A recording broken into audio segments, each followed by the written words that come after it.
गुरुजी जैसे कि ज़्यादातर माताओं का सवाल है, जैसे कि माताओं का, बहनों का, क्या उनको क्या कहीं धार्मिक स्थल पे जाते हैं तो वहाँ पे जो पसंद मूर्ति आ जाती है बड़ी बड़ी, उनको लगता है कि शयन रूप बाल लिया उस समय, या जो बड़े बड़े दिखते हैं तो उनको ऐसा लगता है कि छोटी में जैसे एक होता आकर्षण लगता है या मंदिर का सजावट के लिए वो बड़ी बड़ी मूर्तियाँ रखने की इच्छा होती है या रखते हैं घर में।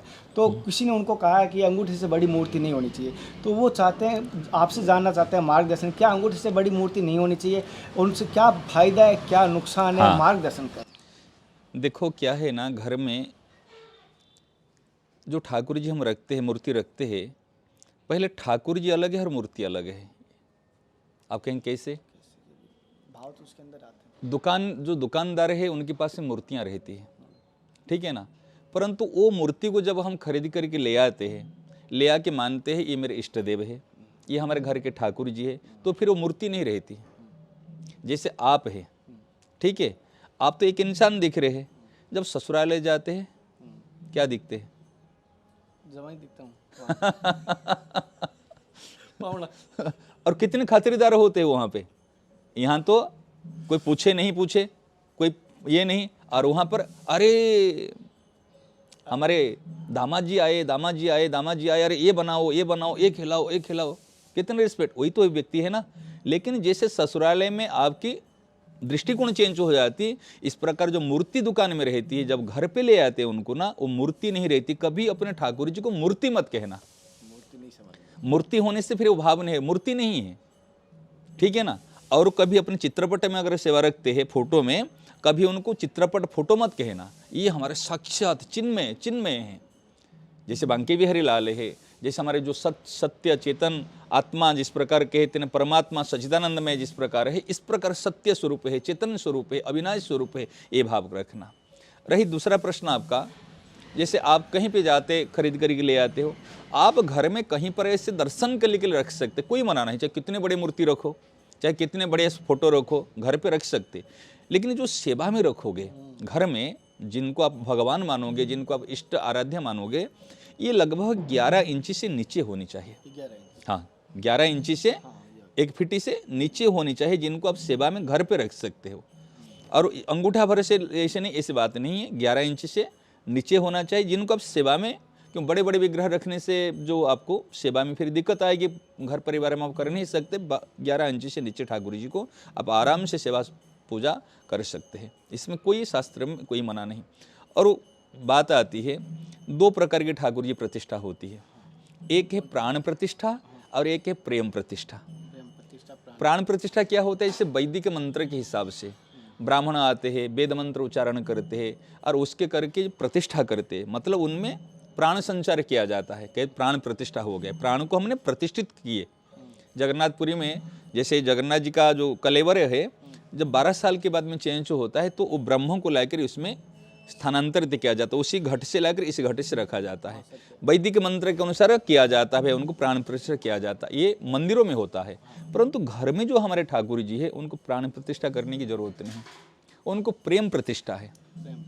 प्रेम प्रतिष्ठा कहते अपना मान लिए, ये मेरा अपना है, ये मेरा बेटा है, ये मेरे पति है, ये मेरे प्रभु है, ये स्वीकार करके भगवान का नाम कीर्तन करो, पंचामृत से अभिषेक करा दो, भगवान का नाम कीर्तन कराओ, पदगान करो और उसके अनुसार नाम के द्वारा उनको प्रतिष्ठित कराओ, ठीक है ना, उसमें हो जाएगा प्रेम प्रतिष्ठा। और प्रेम प्रतिष्ठा से उनकी सेवा पूजा करोगे तो कोई अपराध नहीं, कोई दोष नहीं, कोई पाप नहीं, कुछ भी नहीं, ठीक है ना। इस प्रकार से आप घर में अपने ठाकुर जी को रख सकते हैं। जैसे कि गुरुजी का रख सकते हैं, बस 1 फीट के अंदर हो, और जैसे कि प्राण प्रतिष्ठा ना करें, प्रेम प्रतिष्ठा करवाएं जैसे बताया था। और जैसे कि और भी माता जी अगर इसके संबंधित कोई प्राण प्रतिष्ठा के लिए विधि की जरूरत है। विधि की जरूरत। घर में जैसे अपने बच्चे को दूध पिला लेते हैं, पति को भोजन करा देते हैं, कई बार पति भी नीचे बैठा है, आप खाट के ऊपर बैठे जाते हो, सही ना। कई बार जैसे बच्चे को खिलाते खिलाते आप भी खा लेते, उनको खिला देते, इसके लिए कुछ रहता है क्या? ये जो प्रेम प्रतिष्ठा में ये भाव होता है, माने प्रेम है, पिता से प्रेम है, पुत्र से प्रेम है, पति से प्रेम है। और जब मंदिर में जाएंगे तो वहाँ पर सारी शुद्धि की आवश्यकता है, घर में भी शुद्धि की आवश्यकता, वहाँ पर प्राण प्रतिष्ठा है, वहाँ पर मर्यादा है, वहाँ पर वेद की विधान को मानना पड़ेगा। इसलिए मंदिरों में होते हैं प्राण प्रतिष्ठा, और घर में जो हम अपने ठाकुर जी को रखते हैं, ये हमारे घर का सदस्य है, ये मानो तो प्रेम होगा। यदि प्रेम नहीं होगा तो फिर भगवान तो बहुत, सब जगह तो भगवान ही है, मंदिर भी बहुत है, मंदिर भगवान है। तो भगवान होने से क्या हो जाएगा, वो भगवान के प्रति एक प्रेम होना चाहिए, एक आकर्षण होना चाहिए। और प्रेम आकर्षण होगा अपनापन से। यदि उनको आप अपना मानोगे, अपना बेटा मानोगे, अपना भाई मानोगे, अपना दोस्त मानोगे, तब उनसे अपनापन होगा, तो प्रेम होगा। कई माता बहन ऐसे होते हैं घर में, जो ठाकुर जी उनके होते लड्डू गोपाल आदि, कभी उनके परिवार का किसके मृत्यु हो गई, किसका शरीर चला गया, वो दूसरे घर में जाकर पहुंचा देते हैं। कहे अपना घर में सूतक हो गया, सुआ सूतक हो गया, अपने घर पे ले जाओ। क्या आपके घर में जो आपका बच्चा, मान लीजिए अभी 5 साल का कि 2 महीना की 6 महीना की है, क्या कोई घर में मर जाएगा तो बेटे को दूसरे घर में दे दोगे? क्या आपके घर के सदस्य दूसरे घर में चले जाते हैं? यदि उनको घर का सदस्य मानोगे तो आपको स्वासूतक नहीं लगेगा, उनको दूसरे घर में देने की जरूरत नहीं। गुरुजी जैसे इस बात को मैं काटना चाहता हूँ हाँ। छोटे से में, जैसे अगर जैसे ठाकुर जी लड्डू गोपाल जी की पूजा करते हैं, माता जी ने जो सवाल नहीं किया, मैं जैसे मासिक धर्म आता तो उस समय उसको दोष नहीं लगेगा माता जी को, अगर लड्डू गोपाल अच्छा, यदि आपकी उनके प्रति पुत्र का भाव है, हाँ ठीक है ना, यदि आपके एक छोटे बच्चा है जो माता बहन का है, अगर वो मासिक धर्म के अनुसार आ रहे, क्या बच्चे को गोद में नहीं ले रहे? ले रहे हैं, क्या बच्चे को दूध नहीं पिला रहे?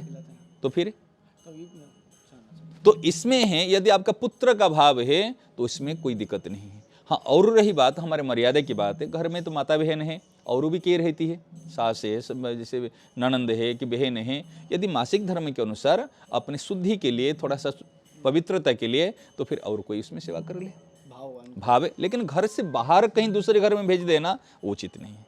अपना घर का सदस्य है, घर पे रखना है और उनकी सेवा पूजा बढ़िया से करना है, ठीक है। एक मेरे भाई है, हर बार कहते हैं सर मेरा भी सवाल लीजिए, संतों से कीजिए। उनका हो सकता है कुछ संतों को उनका सवाल पसंद आए, कुछ नहीं आए। हाँ, कोई बात फिर भी एक बार उनकी है 30 सेकंड में उन्होंने अपनी बात कही है पूरी।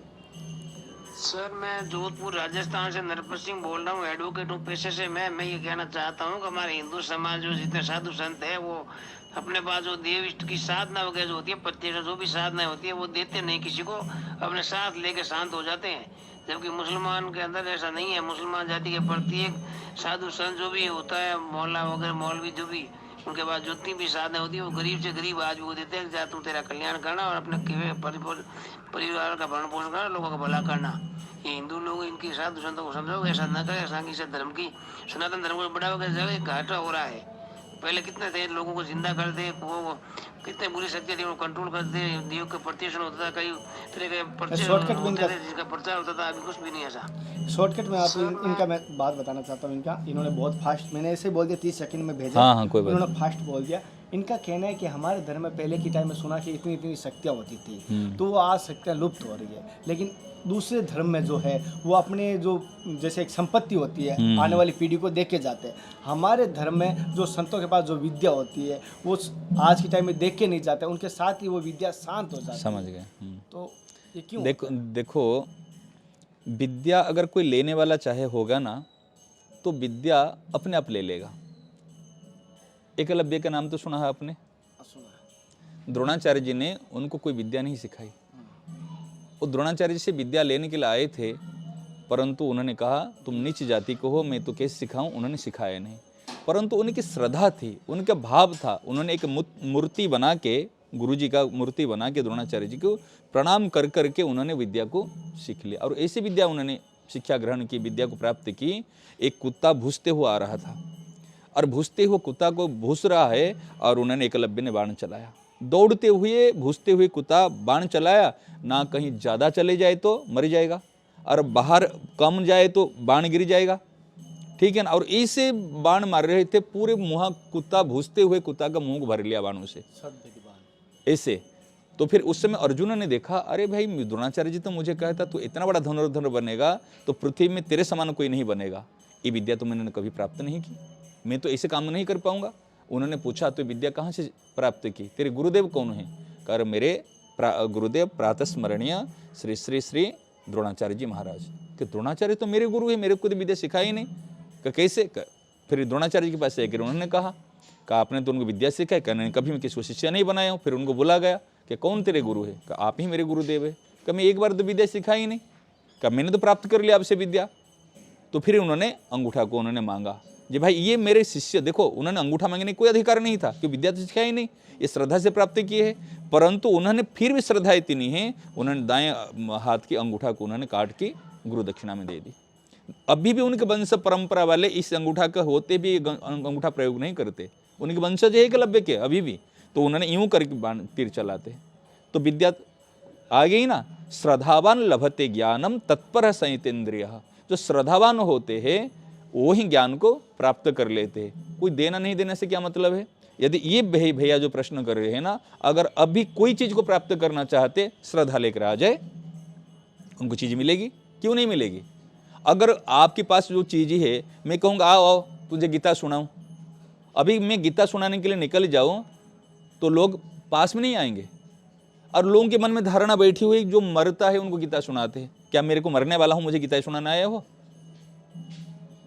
अगर मैं मेरी चीज को बेचने जाऊं, अरे भाई आओ जो गीता सुना लो, ऐसे भी फिर भी समाज में ऐसे संत महात्मा हैं, श्रद्धेय स्वामी जी महाराज गांव गांव में जा जाकर अरे गीता सुन लो, अरे सत्संग सुन लो, 12-12 घंटे बोलते थे, परिश्रम करते थे, चला चला कर जाके। ऐसे जो माने कल्याणकामी आकांक्षी महापुरुष होते हैं, फिर भी उदार महापुरुष है। यदि आप चाहते हो वास्तव में तो मिल जाएगा, क्यों नहीं मिलेगा? हाँ, कोई देते नहीं है, लेकिन संसार में अभाव नहीं, आप प्राप्त करना चाहेंगे चीज मिलेगी, कोई समस्या नहीं। हाँ, रही जो तंत्र मंत्र जानो, वो जो टोना टोटका जो सारी विद्याएं हैं, ये सारी तामसी विद्याएं हैं, ठीक है ना। और लोग सीखने वाले सीखते हैं। देखो विद्या तो कहीं तो लुप्त तो नहीं हो सकती, सीखने वाले सीखते हैं, और जो नहीं सीखने वाले नहीं सीखते, और जिनको भगवान की बात अच्छी लगती है वो करते। हाँ, हमारे पूर्वज संस्कृति से बहुत सारी विद्याएं थी, जैसे गुरुकुल थे उस समय में, 7200 इतने गुरुकुल थे उस समय में। मतलब गांव में जितने गांव हैं और इतने गुरुकुल है। तो पहले अंग्रेजों ने हमारे शिक्षा पद्धति पर ही उन्होंने प्रहार किया, फिर कन्वेंट स्कूल वगैरह फिर बाद में खोला। तो हमारी शिक्षा पद्धति में बहुत सारी विद्या सिखाई जाती थी। आयुर्वेद है, और उसमें ज्योतिष है, उसमें शस्त्र विद्या है, सारी प्रकार की विद्याएं हमको सिखाई जाती थी। वर्तमान विद्या नहीं, क्यों? हमारे विद्या को नष्ट कर दिया गया। तो हमारे जो कहना है, यह विद्या तो है, अभी यदि हम उसको चाहेंगे तो विद्या को हम ले सकते, इसे कोई मना नहीं। और आप अगर चाहो तो कोई ऐसे इच्छुक हो, जिज्ञासु हो, अभी भी इस कार्य जो कर सकता है। जैसे गुरुजी ने बताया, अभी भी अगर आपके समर्पण होंगे, हाँ, कहीं ना कहीं तो आपको जरूर मिलेगा। अगर जो तामसिक विद्या के संबंधित है, तो मैंने पिछली बार भी कह दिया, वो किसी का भला कर ही नहीं सकती।